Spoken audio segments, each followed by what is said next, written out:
کہتے ہیں کہ ایک بار شیخ جنید بغدادی سفر کے ارادے سے بغداد روانہ ہوئے۔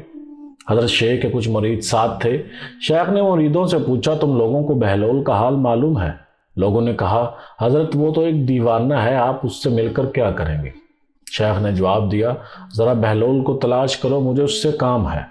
مریدوں نے شیخ کے حکم کی تعمیل اپنے لیے سعادت سمجھی۔ تھوڑی جستجو کے بعد ایک صحرا میں بہلول کو ڈھونڈ نکالا اور شیخ کو اپنے ساتھ لے کر وہاں پہنچے۔ شیخ بہلول کے سامنے گئے تو دیکھا کہ بہلول سر کے نیچے ایک اینٹ رکھے ہوئے دراز ہے۔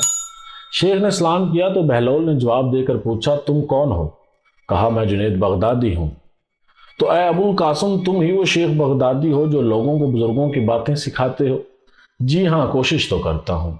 اچھا، تو تم اپنے کھانے کا طریقہ تو جانتے ہی ہوں گے؟ شیخ نے کہا، کیوں نہیں، بسم اللہ پڑھتا ہوں اور اپنے سامنے کی چیز کھاتا ہوں، چھوٹا نوالا بناتا ہوں، آہستہ چباتا ہوں، دوسروں کے نوالوں پر نظر نہیں ڈالتا اور کھانا کھاتے وقت اللہ کی یاد سے غافل نہیں ہوتا۔ پھر دوبارہ کہا، جو لقمہ بھی کھاتا ہوں الحمدللہ کہتا ہوں، کھانا شروع کرنے سے پہلے ہاتھ دھوتا ہوں اور فارغ ہونے کے بعد بھی ہاتھ دھوتا ہوں۔ یہ سن کر بہلول اٹھ کھڑے ہوئے اور اپنے دامن شیخ جنید کی طرف جھٹک دیا۔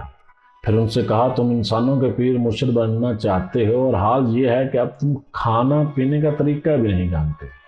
یہ کہہ کر بہلول نے اپنا راستہ لیا۔ شیخ کے مریدوں نے کہا، حضرت یہ شخص تو دیوانہ ہے۔ شیخ نے فرمایا، ہاں دیوانہ تو ہے، مگر اپنے کام کے لیے ہوشیاروں کے بھی کان کاٹتا ہے۔ اس سے سچی بات سننا چاہیے، اور اس کے پیچھے چلوں، مجھے اس سے کام ہے۔ بہلول ایک ویرانے میں پہنچ کر ایک جگہ بیٹھ گئے۔ شیخ بغدادی اس کے پاس پہنچے تو انہوں نے شیخ سے پھر سوال کیا، کون ہو تم؟ شیخ نے فرمایا، میں بغدادی شیخ ہوں جو کھانا کھانے کا طریقہ نہیں جانتا۔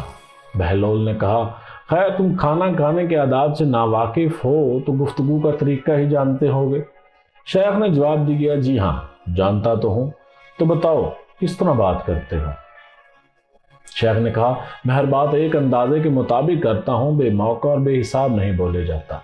سننے والوں کو سمجھ کر اندازہ کر کے خلق خدا کو اللہ اور رسول کے احکام کی طرف توجہ دلاتا ہوں۔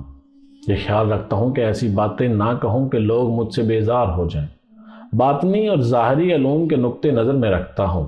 اس کے ساتھ گفتگو کے آداب سے متعلق کچھ اور باتیں بھی بیان کی۔ بہلول نے کہا، کھانے کے آداب تو ایک طرف رہے، تمہیں تو بات کرنے کا ڈھنگ بھی نہیں آتا۔ پھر شیخ سے منہ پھیرا اور ایک طرف چل دیے۔ مریدوں سے خاموش نہ رہا گیا۔ انہوں نے کہا، یا حضرت یہ شخص تو دیوانہ ہے، آپ دیوانے سے بھلا کیا توقع رکھتے ہیں؟ شیخ نے کہا، بھائی مجھے تو اس سے کام ہے، تم لوگ نہیں سمجھ سکتے۔ اس کے بعد شیخ نے پھر بہلول کا پیچھا کیا۔ بہلول نے مڑ کر دیکھا اور کہا، تمہیں کھانا کھانے ہیں اور بات کرنے کے آداب معلوم نہیں ہے، سونے کا طریقہ تو معلوم ہی ہوگا۔ شیخ نے کہا، جی ہاں معلوم ہے۔ اچھا بتاؤ تو تم کس طرح سوتے ہو؟ شیخ نے کہا، جب میں عشاء کی نماز اور درود و وظائف سے فارغ ہوتا ہوں تو سونے کے کمرے میں چلا جاتا ہوں۔ یہ کہہ کر شیخ نے سونے کے وہ آداب بیان کیے جو انہیں بزرگان دین کی تعلیم سے حاصل ہوئے تھے۔ بہلول نے کہا، معلوم ہوا تم سونے کے آداب بھی نہیں جانتے۔ یہ کہہ کر بہلول نے جانا چاہا تو حضرت جنید بغدادی نے ان کا دامن پکڑ لیا اور کہا، اے حضرت میں نہیں جانتا، اللہ کے واسطے تم مجھے سکھا دو۔ کچھ دیر بعد بہلول نے کہا، میاں یہ جتنی باتیں تم نے کہیں سب بات کی چیز ہیں، اصل بات مجھ سے سنو۔ کھانا کھانے کا اصل طریقہ یہ ہے کہ سب سے پہلے حلال کی روزی ہونی چاہیے۔ اگر غذا میں حرام کی آمیزش ملاوٹ ہو جائے تو جو آداب تم نے بیان کیے ان کے برتنے سے کوئی فائدہ نہ ہوگا اور دل روشن ہونے کی بجائے ایک اور تاریک ہوتا جائے گا۔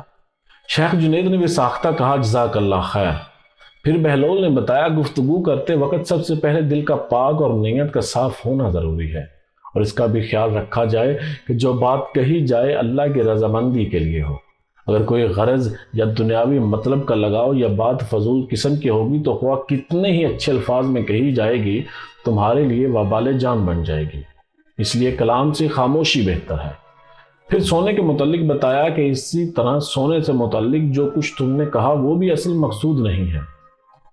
اصل بات یہ ہے کہ تم سونے لگو تو تمہارا دل بغض، کینہ اور حسد سے خالی ہو، تمہارے دل میں دنیا اور مال دنیا کی محبت نہ ہو اور نیند آنے تک اللہ کا ذکر میں مشغول نہ ہو۔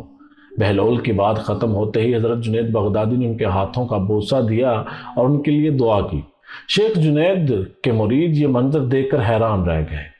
انہیں اپنی غلطی کا احساس ہوا اور یہ بات ان کی سمجھ میں آ گئی کہ ہر شخص کو چاہیے کہ وہ جو بات جاننا چاہتا ہے اسے سیکھنے میں ذرا بھی نہ شرمائے۔